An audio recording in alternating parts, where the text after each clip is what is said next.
Well, there are plenty of pressing issues facing this provincial government, including a ballooning deficit, and it's absolutely ridiculous that downsizing, slashing the size of City Council has become their main focus in light of this.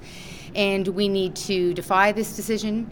We need to make it very clear that standing up for democracy matters. We need to ensure in this city that we reconnect the city and its citizens through our local democracy because it matters.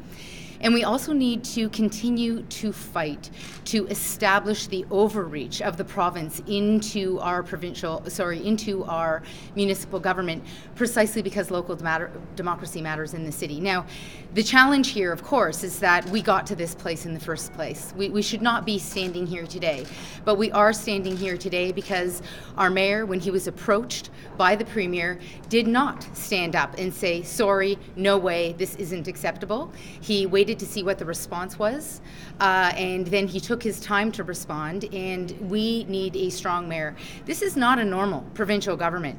It's simply not. And as a result, a status quo approach is not going to be effective. We need to have strong local democracy in the city. That's what the residents of this city expect, and a strong mayor is required to deliver that. Do you genuinely believe that if you or the mayor had said, no, sorry, that's not the way it's going to be, that Premier Ford would have backed down from what he's doing now?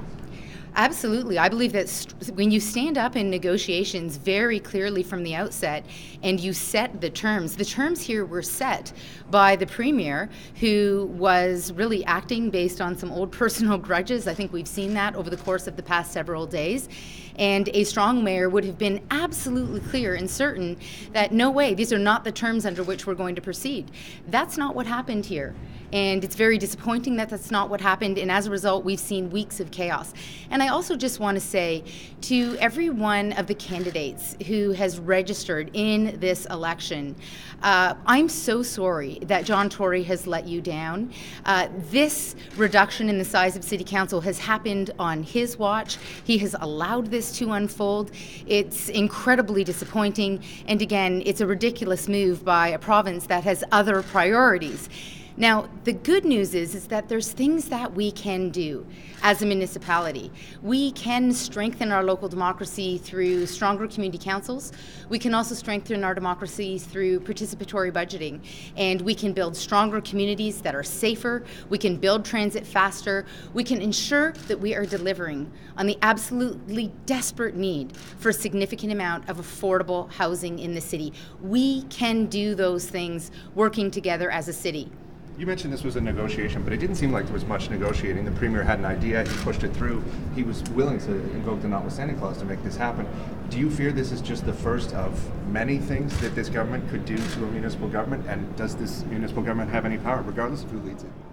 I absolutely do fear that this is just the beginning. I think that's kind of the underlying issue here with respect to why we can't have a status quo mayor who is prepared to sit at the table and just say, well, okay, if that's the way you want it. It's the whole reason why we need a mayor who will say, hold on a minute, these are the interests of the residents of the City of Toronto, and these are the terms under which we need to proceed. It's also why we need to fight this decision with legal action, because we need to clearly establish the bounds of the overreach of the province in law. We need to clearly establish that. That isn't clearly established today, and it's one of the reasons why we're in this unenviable position as a city.